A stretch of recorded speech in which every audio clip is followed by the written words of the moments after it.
Hey everyone, Brad Porter here.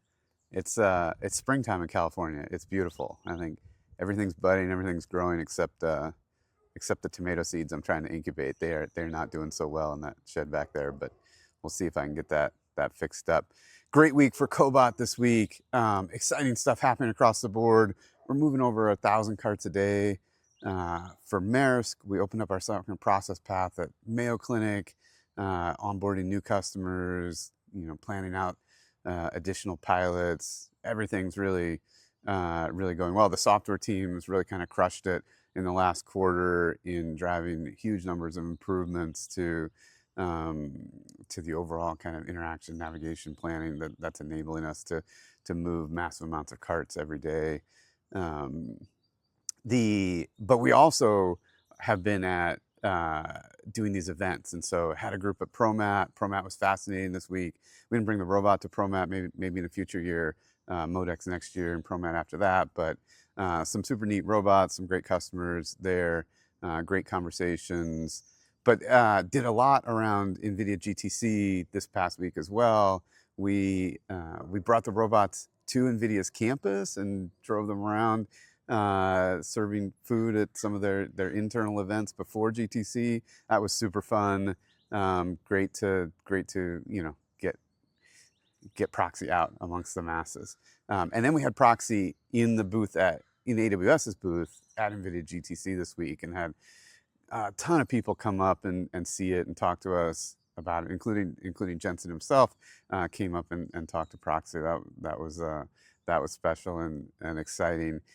I had a unique opportunity to have a small group session with Jensen. That was a forum created by the Neo community. So about 30 of us sat down with Jensen and were able to ask questions and tell stories. So Jensen told a fascinating story that I've been thinking a lot about, kind of a tip on leadership. I've listened to a lot of what he said, but I hadn't heard this one before.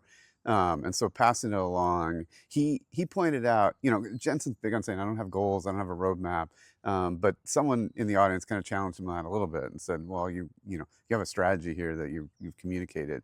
And he said something. First, he alluded to the Osborne computer story, where Osborne kind of pre-announced its next generation computer and cannibalized the sales of the existing one to the point that helped to drive them out of business. A cautionary tale about being careful about selling too far into the future when you've got a product you need to sell right now. But then he said something fascinating. He said AI is growing so fast; it's become not just a corporate, existence thing, but almost a sovereign existence requirement. And he pointed out there's so much infrastructure going in, so much energy, data centers. He talked about the AI factories this week, that customers need to build their roadmaps. They are building multi-year roadmaps, and they need to build roadmaps knowing where NVIDIA is going. And so he said, I need to make my decisions so that the rest of the industry can make their decisions and build on top of us. And I thought that was a fascinating concept as leaders, right? As leaders in our startups, we need to make the decisions that are the foundational decisions that allow our teams to make their decisions. And I thought, we kind of all intuitively know that, but I thought that was really, really insightful framing, which is we have to make our decisions first, and have the team then make their decisions based on our foundation. So I've been thinking about that a lot. I've been trying to make sure I'm making the foundational decisions that help move the company forward. Obviously, there are times where you need to kind of be ready to hedge both ways, but as much as you can make those foundational decisions, that enables your team or your customers, your suppliers to make their decisions.